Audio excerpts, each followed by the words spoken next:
Hello, I'm Stewart from StewartHoffmanMusic.com, and we're going to be looking at these pages of exercises, just a couple of exercises that you can download from the site.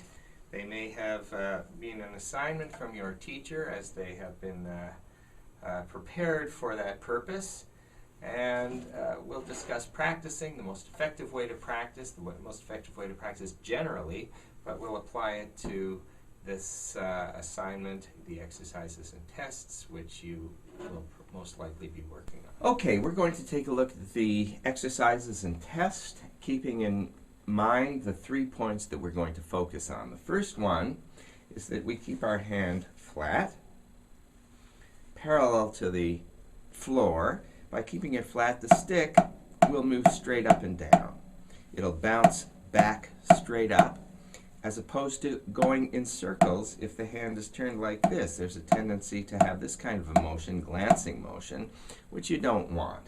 So we're going to keep the wrist flat for that purpose. We want to keep our sticks at the same height, no matter what volume we're playing at. If our sticks are low for pianissimo, higher and louder, or even louder, you just want to make sure they're even. So pick a level, a volume, and watch that each hand hits that point. Our third point is that the fingers stay under the stick. The index finger should be curled around the stick, underneath, thumb at the side. Our third and fourth fingers stay on the stick. The pinky can be off. And keep this in mind, especially when you lift. There's a tendency to flare out and lose control just holding the stick between these two fingers. So we lift and keep the fingers just at the bottom of the stick, keeping the stick close to the palm of the hand. And this way it looks like that. So keeping those 3 points in mind, we're going to take a look at the exercises. The first exercise, well, I'm going to start off by pointing out the metronome here. I'm going to set the metronome at 120. It's an incredibly important tool for practicing. So we set it at 120 because I think that's a good starting point for beginning students.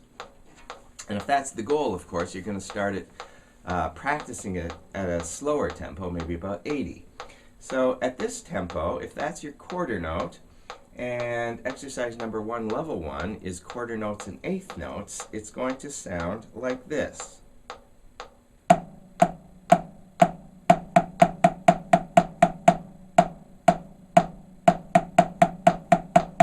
And I would play that for about a minute.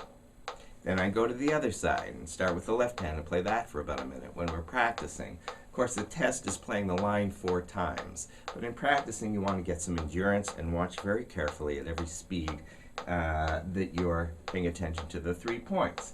Now, if you're a more advanced student and you're playing level 2, you've got 8th notes and 16th notes, and it will look like this.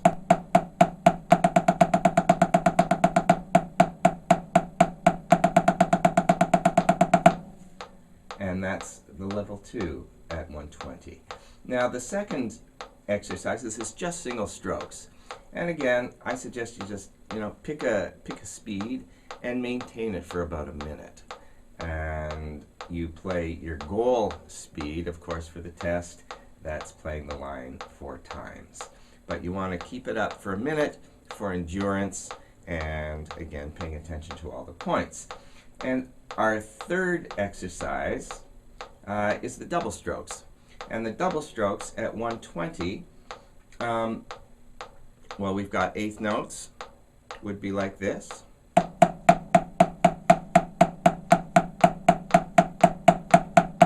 Notice I'm using 2 wrist motions.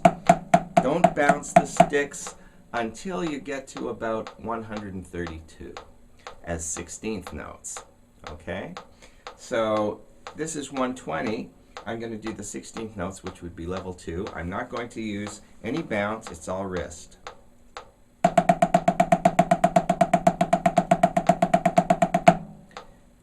So there you have it. I hope this has all been helpful.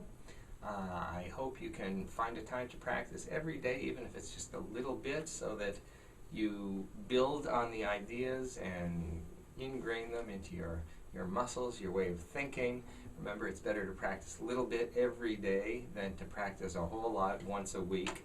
So be consistent, be thoughtful in your practicing, practice musically, and keep in mind the few points we've emphasized here, and I'm sure your technique will move ahead in leaps and bounds.